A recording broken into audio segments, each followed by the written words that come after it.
Maurice Baboutaï, cette semaine, on va ouvrir un nouveau cycle de lecture de Paracha. On recommence Paracha de Bereshit. Et que c'est un peu dur de dire, mais Be'ez Hashem, que ce soit pour nous.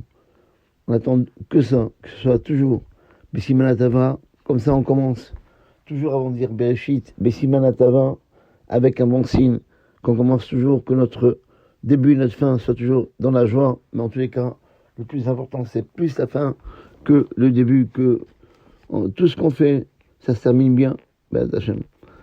Alors, je vais parler aujourd'hui un peu de halachot, de Askarat Talumatar, ça veut dire le mention de Moridatal en été et Mashivarouach Umaredageshem dans la Mida en hiver. Ça veut dire que en été, on demande notre la rosée, et en hiver, on demande qu'Hachem, Mashivarouach, il amène le vent, il fait souffler le vent, Umaredageshem, et il fait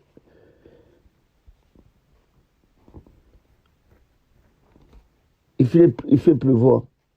Alors, on commence à dire Mashivarouach Omori Dageshem depuis le début du Moussaf, de dernier jour de la fête, ça veut dire le jour de Shmini Atzeret, pas le dernier jour de la fête chez nous, c'est l'avant-dernier jour, parce qu'on veut faire que dans tout le monde, on commence en même temps. Donc on ne va pas faire le dernier jour chez nous, pour ne pas qu'il y ait une différence avec Israël, qu'on commence Mashivarouach Omori Dageshem dans la Hamida, en même temps. Et on commence à Moussaf. Pourquoi? Parce qu'on veut que les gens ils sachent bien à partir de quand on a commencé. Parce que c'est pas tout le monde qui vient à la synagogue tous les jours. Il y avait des gens qui vivaient dans des villes où il n'y avait pas de synagogue. Donc c'est sûr, pendant les fêtes, ils venaient. Et c'est pour ça que s'ils venaient que les jours de Shmini Atzeret, ils voient qu'on a commencé que maintenant et pas avant. Et donc, c'est pour ça qu'on fait la première Amida, on prie toujours Shachrit et Moussaf en même temps.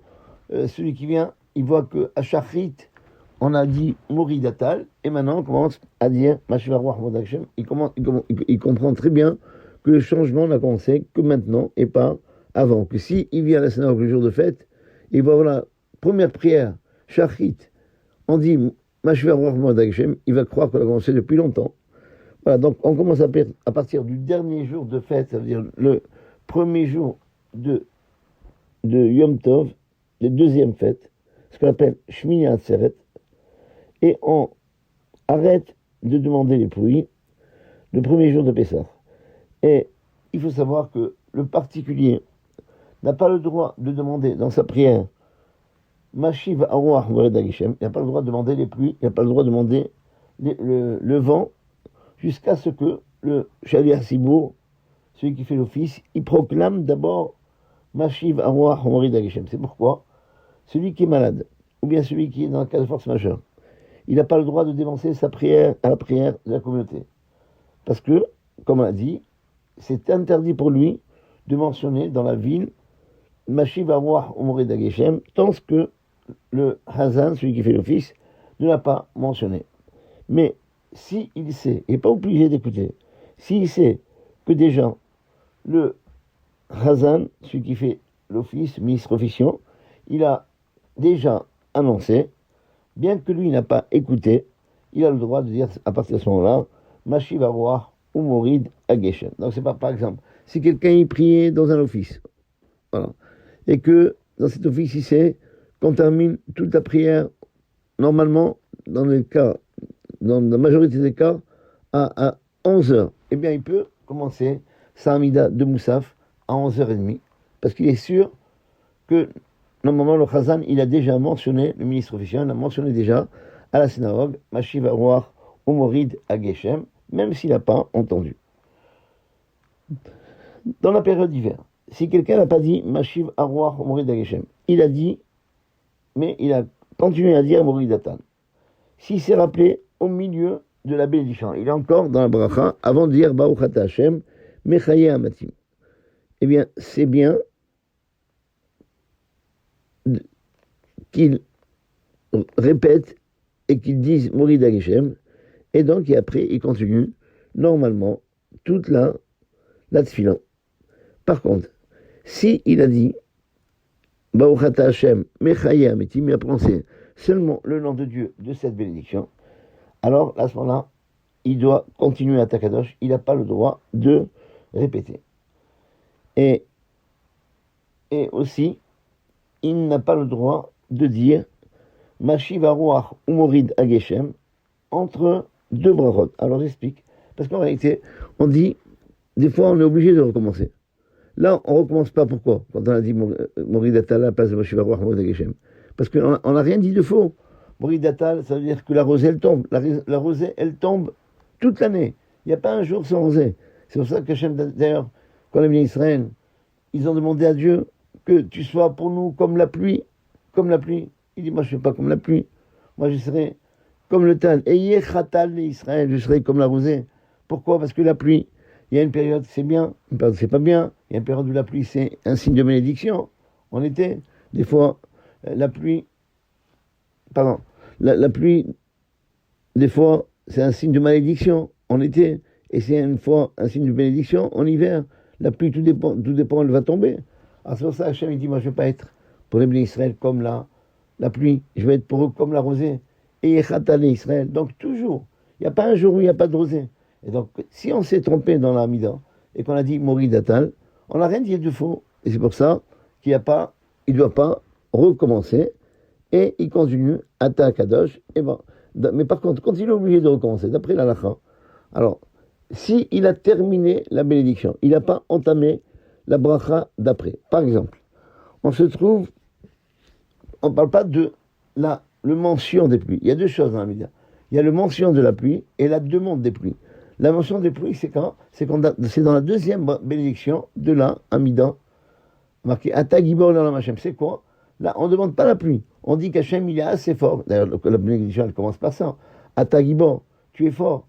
Là, on donne toutes les qualités de Dieu. On va dire Mechaim Metim, voilà. Merachim Rabim, qu'Hachem est ressuscité mort. Bien que les morts ne sont pas ressuscités. On dit que toi, tu es capable de le faire. Voilà, cette deuxième bénédiction, on ne demande pas c'est pas les bénédictions de demande, puisque les trois premières bénédictions, ce n'est pas des demandes, c'est les louanges de Dieu. Et une des louanges de Dieu, c'est dire qu'Hachem, toi, tu peux amener la pluie. Okay. Donc, c'est pour ça que là c'est pas pareil. Il y a ce qu'on appelle dans la lacha, la achraza, je mentionne la force de Dieu. Et on mentionne la force de Dieu quand on a besoin de lui. On va dire, toi, tu es capable. Quand un enfant veut qu'il travaille, bien qu'on n'a pas demandé de travailler, qu'est-ce qu'on peut lui dire? La même façon de travailler pour lui, c'est de lui dire, mon fils, je sais que tu es capable. Ça suffit. Bon, pour Hachem, Kaviachol, on agit comme ça.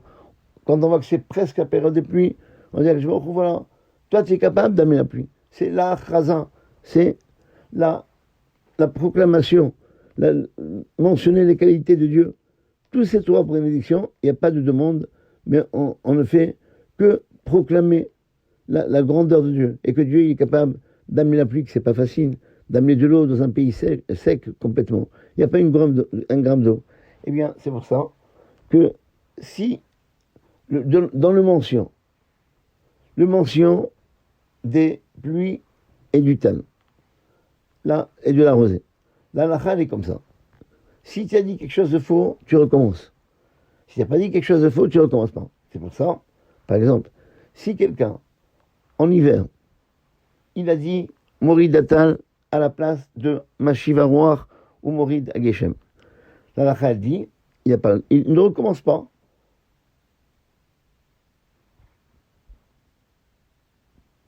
Pourquoi? Parce qu'il n'a pas dit quelque chose de faux. Il a dit Morid Atal, la rosée, elle est toujours.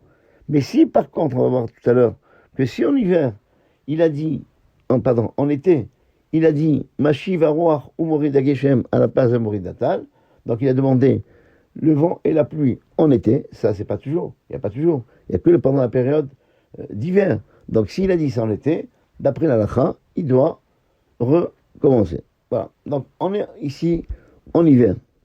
Quelqu'un qui a dit Morid Atal, non seulement s'il a dit la bénédiction, tant qu'il n'a pas dit la bénédiction, alors c'est bien de répéter, puisqu'il va dire juste. Alors tant qu'il a dit Baruch Ata Hashem, pour dire Mechaim Etim, il répète. Mais si par contre, il a dit Baruch Ata Hashem, alors il n'a pas le droit de répéter, il doit continuer la bracha de Ata Kadosh, on l'a dit, mais il n'a même pas le droit de le dire avant de commencer Ata Kadosh. Parce que certains ils disent que quand on est obligé de répéter, et qu'on se trouve après la bénédiction, Alors, au lieu de répéter, eh bien, tant que tu n'as pas commencé la bracha d'après, tu lui dis en deux brachot, parce qu'on considère que, qu'est-ce que ça veut dire? On a terminé la bracha. Soit qu'on termine la bracha, soit qu'on n'a pas commencé la bracha d'après. Donc c'est pour ça que, par exemple, si quelqu'un, en hiver ou en été, on doit recommencer, pour la demande. Ça veut dire, barachenu ou bien barachalenu. Si quelqu'un, il s'est trompé, il a dit un des deux, il doit recommencer la Hamida, ou bien il doit recommencer au moins, s'il n'a pas terminé sa Hamida, à partir de là. Mais si, par contre, il a terminé la bracha, il a dit, Baruchata Hashem, mevarech hashanim. Voilà. Il n'a pas commencé la bracha d'après. Comme on peut considérer que tant qu'il n'a pas commencé la nouvelle bénédiction, il est dans l'ancienne bénédiction, eh bien, d'après la halacha, il dit la phrase, une phrase où il demande les pluies, où il demande la rosée, et entre les deux bénédictions. Par exemple, il dit Baruch Hashem mevarachim, aïe, je me suis trompé, je n'ai pas dit juste. Eh bien, là, il va demander les pluies. Avant de commencer Teka Beshofar Gadol, il dit Veten Talumata Livracha. Voilà. Pour l'hiver.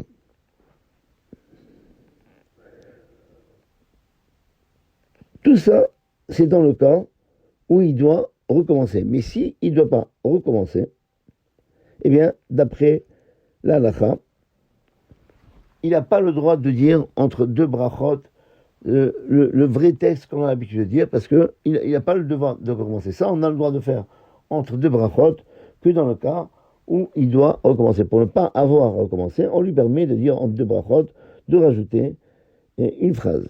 Donc pour mourir, on revient à notre sujet. Si quelqu'un, il s'est trompé, il a dit Mashiach, il a dit Bori Datal en hiver à la place de Mashiach Morid Geshem, tant qu'il est avant la bénédiction, c'est mieux de répéter Atagibor. Mais si il a dit la bénédiction, pas seulement il a dit toute la bénédiction, mais il a prononcé le nom de Dieu, il a dit Baruch Ata Hashem, eh bien, d'après la halakha, il n'a pas le droit de répéter, et il n'a même pas le droit de dire, comme on fait dans le cas où on est obligé de répéter. Dans ce cas-là, il y a une deuxième chose. On dit, pour ne pas répéter toute la Hamida, on peut répéter une bracha pour ne pas répéter le nom de Dieu. S'il est arrivé au nom de Hachem, il n'a pas dit par exemple Mechayamitim. Il peut dire la Medeni Chukecha. C'est un passouk de Télim dans le psaume 119. Vous savez que le psaume 119, il est fait suivant les lettres de l'alphabet. Vous voyez là-bas que dans la deuxième lettre, dans le bête du psaume 119, eh bien, il y a toujours, dans ce psaume 119, il y a 8 versets sur chaque lettre. Voilà. Vous voyez qu'un des versets, c'est Baruch Ata Hashem, la Medini Chukera. Bénis-toi Hashem, parce que tu vas nous apprendre tes lois. Voilà. Et donc, c'est là, un pasouk, c'est pas une bracha, une bénédiction, c'est un verset télim. Et ce verset, il nous sauve très souvent pour ne pas faire une bracha, une bénédiction pour rien. Si quelqu'un, par exemple, il a mangé un fruit, il a mangé une pomme, alors il a fait Baruch Hashem pour réparer. Après, il veut manger une orange. Quand il mange une orange, il ne recommence pas la bracha. Il dit pas Baruch Hashem pour réparer. Ça suffit une fois, on fait une seule bracha. Voilà. Et là, il s'est trompé. Pour l'orange, il a commencé à dire Baruch Hashem, mais il se rappelle, oh là, il n'a pas prononcé le reste de la bracha.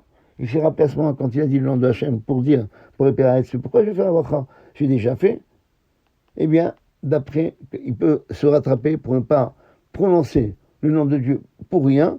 Là, à ce moment-là, il dira la Medeni Chukera, pour ne pas faire une bracha levatala. Mais si cette bracha, quand même, si c'est trompé, elle est bonne, là, il n'a pas le droit de faire ça. Il doit continuer normalement. Alors, tout ça, attention, c'est suivant notre coutume à nous, qu'on a l'habitude de dire Moridatal toute la période de l'été. Et automatiquement, s'il n'a pas dit Mashivarouach ou Morid Geshem en hiver, il s'est trompé, il a forcément dit Moridatal, comme il a l'habitude. C'est pourquoi il ne répète pas, parce qu'il a dit quelque chose de juste. Mais par contre, si c'est un Ashkenaz qui n'ont pas l'habitude en hiver, en été de dire Moridatal, il dit Atar Ablioshia, Mechalkel Chaim Vechesed. Ils disent pas, parce qu'il dit ça sert à rien. C'est l'école qui pense que ça sert à rien de dire Morid Moridatal, puisque toujours il y a le tal. Alors, eux, ils ne mentionnent rien en hiver. Ils disent Rav Lioshia, Mechalkel Chaim Vechesed. Alors, si c'est une communauté comme ça, où on ne dit rien en hiver, pardon, en été, on n'a pas l'habitude de dire le Moridatal en été, mais on dit directement Rav Lioshia. Il n'y a qu'une seule demande, que seulement une seule proclamation, c'est seulement pour Mashivarouach Morid Ageshem. Et eux, ils ont l'habitude de dire en hiver Rav Lioshia, Mechalkel Chaim Vechesed. Et donc, dans ce cas-là, s'il n'a pas dit Mashivarouach ou Morid Ageshem en hiver, il a oublié de dire Mashivarouach ou Morid Ageshem. S'il s'est rappelé au milieu de la bracha, alors il recommence au début, comme nous, c'est pareil.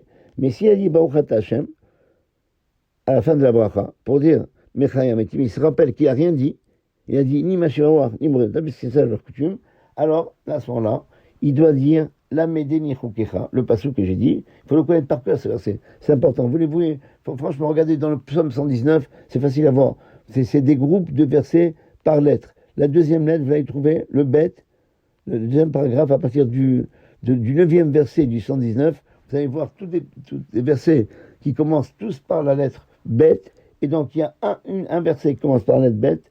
Et il dit Baruch Ata Hashem, la Médine, ce verset-là, il faut le connaître par cœur, parce que si des fois on fait une bénédiction pour rien, et qu'on est seulement au nom de Dieu, on peut récupérer. Ou bien plus que ça, si par exemple on est dans un jeûne, et qu'on a oublié que c'est un jeûne, on a voulu manger une bonne glace un jour de jeûne, voilà, et qu'il a pris une glace, il a dit Baruch Ata Hashem, et à ce niveau-là, il se rappelle, là, qu'est-ce que je fais? Je vais faire une bracha, je vais faire une bénédiction. Mais on n'a pas le droit de faire une bénédiction. J'ai pas le droit, c'est un jour de jeûne, j'ai pas le droit de manger. Et bien à ce moment-là, pour ne pas faire une bracha les vatala, puisqu'il n'a pas le droit de la faire, parce que s'il termine toute la bracha, il est obligé de manger même un tout petit peu, sauf Kippour, parce que Kippour c'est de la Torah. Voilà. Mais si quelqu'un s'est trompé un jour de jeûne, il a terminé chez Akol Niabidvaro par exemple, et après il se rappelle, là c'est un jeûne, il n'a pas goûté. Il a l'obligation de goûter un tout petit peu, il ne doit pas profiter, il ne doit pas joindre l'utile à l'agréable, il doit prendre un tout petit peu pour ne pas que sa bénédiction, elle soit pour rien. Mais là, par contre, un Eshkenaz, que pour lui, il doit répéter, d'après la halakha. Que si, alors, dans le cas où il arrive à Baruch Ata Hashem, il se rappelle, je me suis trompé, j'ai pas demandé les pluies, j'ai rien dit du tout, puisqu'il dit pas Moridatal. Lui, pour lui, il doit recommencer, à ce moment-là, il peut dire, alors il doit dire, la Medeni Chukecha, et il reprend la bracha à Tagibo. Maintenant, si il a terminé Mechaye Ametim. Il a dit Baruch Ata Hashem Mechaye Ametim. Et avant de commencer Ata Kadosh, eh bien, il se rappelle qu'il n'a pas demandé les pluies. Eh bien, d'après la halakha, qu'est-ce qu'il doit faire? Comme on l'a dit tout à l'heure, il doit, puisque pour lui, à partir du moment où on doit répéter, pour ne pas répéter, quand on se trouve entre deux bénédictions, il dit Mashiv Aroach ou Morid Ageshem. Voilà. Donc, pour ne pas répéter, parce qu'il se trouve entre deux brachot, on considère que tant que tu n'as pas commencé la nouvelle bracha, tu es donc encore dans l'ancienne bracha. Voilà, par exemple, pour cette bracha-là, vous voyez, la différence entre Ashkenaz et Sfarad, la différence entre nous, c'est seulement parce que, pour nous, on n'est pas obligé, on ne doit pas répéter, puisqu'on dit Moridatal, on n'a rien dit de faux. Pour eux, ils sont obligés de répéter. Quand on n'est pas obligé de répéter, eh bien, tant qu'on se trouve la bénédiction, tant qu'on n'a pas prononcé le nom de Dieu de la bracha, je répète plusieurs fois que vous comprenez bien, tant qu'on n'a pas dit Baruch Ata Hashem, alors il reprend Ata Gibor, mais dès qu'il a dit Baruch Ata Hashem, eh bien, il doit continuer normalement. Mais pour eux, que dans le cas où il n'a rien mentionné, il n'a pas mentionné la pluie, il n'a pas dit Moridatal, parce que dans leur formule de Tfila, il n'y a pas Moridatal, qui doit répéter, là, à ce moment-là, entre les deux brachot, il dit Mashiv Aroach ou Morid Ageshem. Et si il a commencé la bracha de Ata Kadosh, même s'il a dit qu'un seul mot, même s'il a dit que le mot Ata, il doit recommencer la Hamida. Un Shaliach Sibon, un officiant, qu'il a oublié de dire Morid Ageshem en hiver, et il n'a pas dit Moridatal, il a commencé à dire Nagdishar, eh bien, c'est comme s'il a commencé la bracha de Ata Kadosh, puisque Nagdishar, ça fait partie de la bracha de Ata Kadosh, et donc il doit recommencer depuis le début de la Tfila. Voilà.